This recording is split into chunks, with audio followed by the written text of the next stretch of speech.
Hello my friends and welcome, my name is Dennis and this is the latest update from Ukraine. Let's start from the Pokrovsk direction, and the update there is like 50-50 for Ukrainian advancement and for the Russian one. Well, I would generally divide this area to two of the regions. One is Pokrovsk direction with the Pokrovsk town itself, and there Ukraine still keeps initiative. It is not letting a Russian army to take the ground any longer. However, several of the offensive operations conducted by Ukrainian side changed for defense. I'm speaking about this area, and this area. Peshchano-Spenivka and Dachinska, there Ukraine is mostly in defense. However, it is not letting the Russian army to take initiative. In Udachino, Ukrainian army recently got the success. In Kotline as well, there are small groups of the Ukrainian soldiers which continue their sabotage and attack missions. Also, we're speaking about Shevchenko and Lysivka. So those are like 3 or 4 directions where Ukrainian army still tries to take the ground. But if you speak about southwestern direction, there Russian army got the advantage, and recently they moved ahead in this area, and also towards Troitske and Kotlarivka. Ukraine tries to defend this region. However, the terrain here is very flat, not good for defense. And Russian army is moving to reach the border with Dnipropetrovsk Oblast. The border is over here, it's dashed line. Also, the border goes all across the river here and up north, and here, by the way, Ukraine built a significant defense line. I cannot precisely tell you where it is, but it's not far away from this border. From the tactical or strategical perspective, there is no difference to fight on territory of Donetsk Oblast or on the territory of Dnipropetrovsk Oblast, but Russia definitely wants to reach this border just for political reason, showing that they're escalating to one more oblast in Ukraine. You know, the goal of Russian army is to, as they say, the occupy of Donetsk region, Kherson, Zaporizhia and Luhansk. But if they go to Dnipropetrovsk Oblast, they will show to the world that they're interested also in other territories of Ukraine. And I guess just for this political reason, they intensify their fights not far away from the border with Dnipropetrovsk to reach the border, to cross it, and to tell, to Ukrainian society as well, that you'll never hide from the Russian army, that the only thing that you should do is to obey the Russian ruling your country, because Russia wants to occupy the entire Ukraine. So they say one thing in their propaganda media, but de facto they really want to escalate to the other regions. That is why they're also attacking in Sumy, by the way. And one more reason for Russia to advance from this side is they want to disturb the Ukrainian supplies and logistics in the northern side of Pokrovsk. They want to deflect the attention of the Ukrainian army and cause Ukraine to send new reinforcements to this area, because Russia potentially might strike from this side, the northern group of Ukrainian army. But guys, anyways, they're moving very slowly, so let's check out the military map update. So yesterday, today, yeah, they've took some of the fields here near Nadezhdinka village. But I wouldn't say that it's the significant advantage. But I agree that Russia moves more compared to Ukrainian army in general on the front lines, especially recently. For the last week, we witnessed that they lower a little bit intensity of their attacks. However, they still use lots of the forces. Their new tactics is to send 2-3 vehicles, not those long convoys, because they understood that they continue to lose those. So I don't say any longer that they gather the vehicles in large groups. However, they send 2-3 vehicles in multiple of the mid-wave attacks. So the amount of the forces they use is basically the same, they just split those. And yeah, some of the videos, guys, I cannot show it to you here on YouTube, but I have Telegram channel, there I post those videos. Hopefully I'll have the update on my Rumble, just don't have time to publish lots of the videos there right now. By the way, my friends, just press like for this video right now and subscribe for the channel, because somehow YouTube algorithms like for you to do it right in the middle of the video, and that is how it spreads my video elsewhere. So your action helps a lot. And if you check out the military map presented to us by Michael73, you'll see the losses for the Russian side, for Ukrainian side as well. So basically, those are like 50-50. Russians took the ground near Nadivka, yes. So we have the confirmation the same that goes for the deep state military map. There Ukraine also has losses, unfortunately, but Russian army has losses as well. But here they moved with their tanks. And the other areas, well, here Russia has losses. Here Russia, yeah, mostly they have losses. We have the geolocated images confirmed. That's why I like this military map, because it shows detailed picture. And the link for the Pokrovsk Zone 3 map with analysis I'll put just in the video description below. It will be the link for his Twitter, and there you may find this awesome map. The other place where Russia wants to advance is not far away from Torres, so this is the Torres town, and Russia concentrated efforts to go from this area. So they created two of the pockets, one is here and the other one is near Nelipivka. Well, in Nelipivka the situation for Ukraine is worse than here, because here is the wider area and here is tiny little area. Not sure if Ukrainian army is still out there in Nelipivka in those two streets.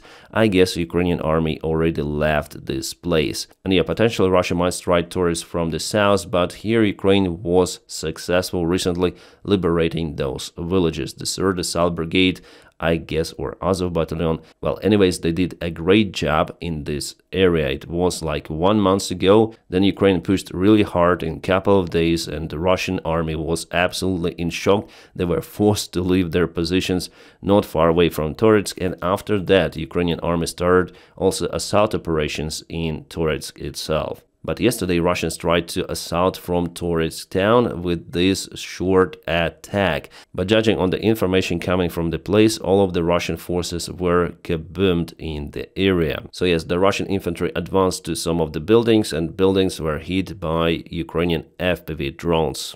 Nice. By the way, my friends, if you want to support the job that I do here on YouTube, you are very welcome to join my Patreon. The link for my page is available right in the video description below. Thank you so much for supporting my motivation on Patreon. You really keep me running. What's about the Kursk Oblast? Definitely Russians moved to Gornal village. We have the confirmation that they've took Gornal under control, and it's very close to the border between Russia and Ukraine, but saying that they liberated the entire territory. Well, still Ukraine has 2 of the 4 posts. Yeah, this area is very small, but de facto Ukraine controls the small part of the Russian territory. So Russian officials, including Putin, were too fast in saying that they were capable to liberate everything of their Kursk land. And yeah, the front lines continued to boil. There's lots of the things happening, but the major one I told you, where a Russian army recently advanced. But finally they were stopped with the Ukrainian resistance. There is no like a single successful Russian strike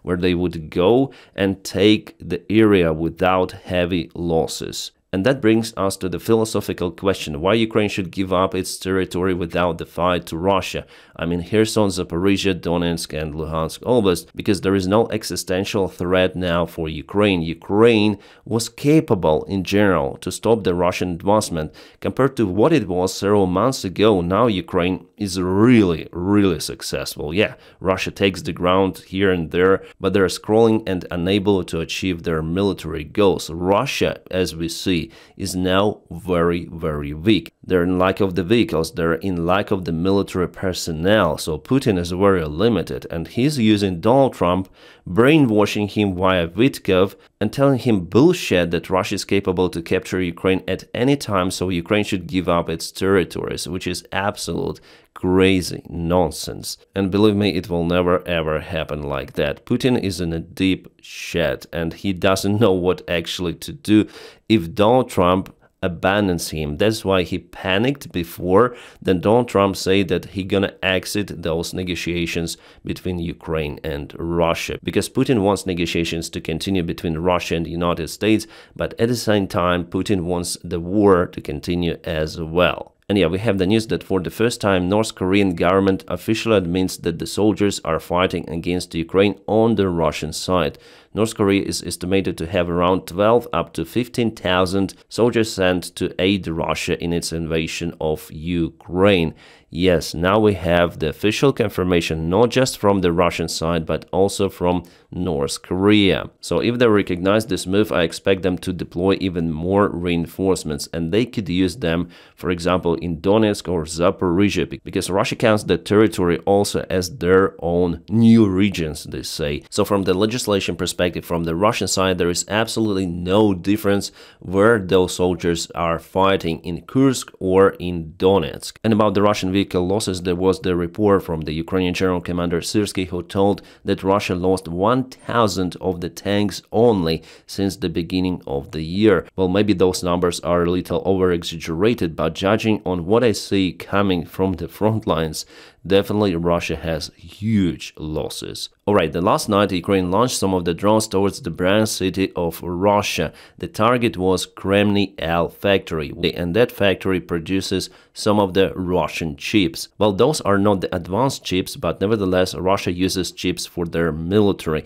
and this factory, as far as I remember, is under attack for the third time. Abti Aludinov, the commander of Akhmat Battalion, shared this photo saying that our brother Buvaisar Hasanovich Ukhmatov, call sign Tarzan.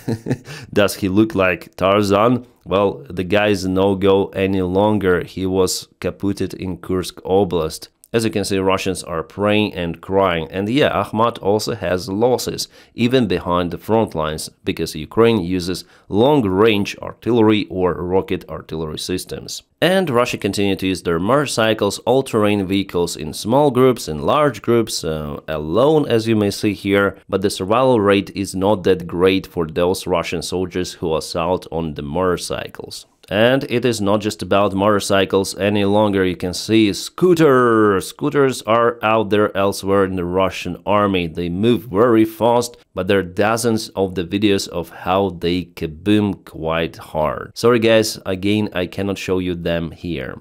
Guys, just a short break. I want to tell you about this pro-Ukrainian channel. It's Nordic Perspective, that's the name of it. It's about this girl from Finland, and he actually served, from what I understood, in the Finnish army, and he went as a volunteer to Ukraine. She's now ongoing her training to become a drone pilot even, and I decided to share the information about it because we need to support pro-Ukrainian YouTubers out there, and she's very brave, so please check out her channel. Again, the name is Nordic Perspective. I'll put the link in the video description just below for her YouTube channel, and obviously I subscribe myself and call you also to do the same. And we have the news that Trump is very disappointed that missiles were flying from Russia to hit Ukrainian civilian infrastructure, first of all, but can he really influence Putin? I don't think so. I think that Putin is out there to show that he doesn't care about Donald Trump. He's playing with Trump, and he wants to cover hands of Donald Trump and basically United States with the blood of Ukrainians. And yeah, Trump still says that it's impossible to return Crimea back to Ukraine and the rest of the occupied territories. I wouldn't be so optimistic towards Russia because, first of all, the Russian regime is not forever out there, and I'm sure that we're gonna follow the Afghan scenario. Yeah, during Soviet times, then Soviets were forced to leave Afghanistan after all, and Ukraine will get its territories back in one or other way. Also, Trump said that Zelensky is willing to give up Crimea in exchange for the peace deal. Zelensky is not ready for that, my friends. He's just making things up as usual. Alright, here we go with the interesting statement from the Russian Foreign Ministry. Lavrov yesterday mentioned that Russia is ready to conduct some of the concessions towards Ukraine, and it is looking for balance. Well, that's definitely something new, but I wouldn't trust Lavrov with that because he doesn't specify what concessions Russia should do. Maybe those are the concessions mentioned by Donald Trump, that Russia will stop in Kherson, Zaporizhia, and will not occupy, for example, Kiev. Lavrov also told that Zaporizhia nuclear power plant in reliable hands, and it will not be transferred to any sort of of the side. So far, Russia hasn't got any sort of the proposals from the United States to lift the sanctions on Russia, but there is the dialogue between Washington and Moscow to proceed with the common business interest. So what they're doing basically, they're brainstorming and brainwashing Davydov, and Davydov is coming to the United States, meeting with Donald Trump and saying, wow, we have so many business perspectives out there if we work with Russia, but de facto, no. The trade between Russia and America is very, very low. America has other interests in real, but Russians, those KGB specialists, they do everything to reach their own goals, and they basically use Donald Trump. And also Lavrov mentioned that the military support of Ukraine should be stopped completely. Yeah, we heard that demand from Russia already. At the same time, Russia conducts the military drills using their submarines and some of the ships in Pacific Ocean. They conduct the real exercise.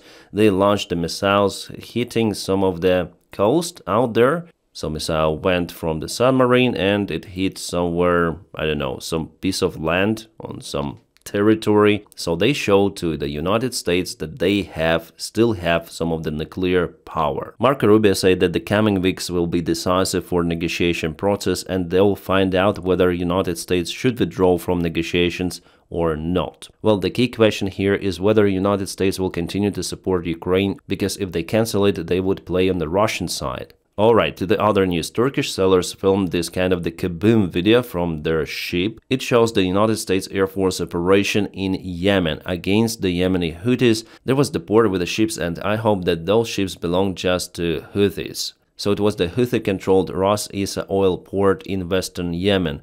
Happened on April 17th. The strike happened 10 days ago by the time I'm filming this video, but video was published just today. And about Iran, here you can see the video filmed from the cockpit of Illusion 76, and they performed the firefighting mission out there, trying to seize the fire of the big port, which kaboomed 2 days ago and continued to burn. Yeah, the kaboom there was really huge, and Putin, by the way, ordered to deploy those BE-200 firefighting airplanes to the spot. There is the information online that probably those were missiles which caught fire, so Iran tried to supply them to Houthis or someone, but the handling was done very poorly and there was really a huge kaboom. And that's how Illusion 76 looks like from outside, and they perform really the firefighting mission there all day long and during the night, as you saw as well. And now, my friends, again, please don't forget to press your huge like to this video. By doing so, you help me a lot. Also subscribe for the channel, and I wish you all a peaceful sky wherever you are, and have a great time.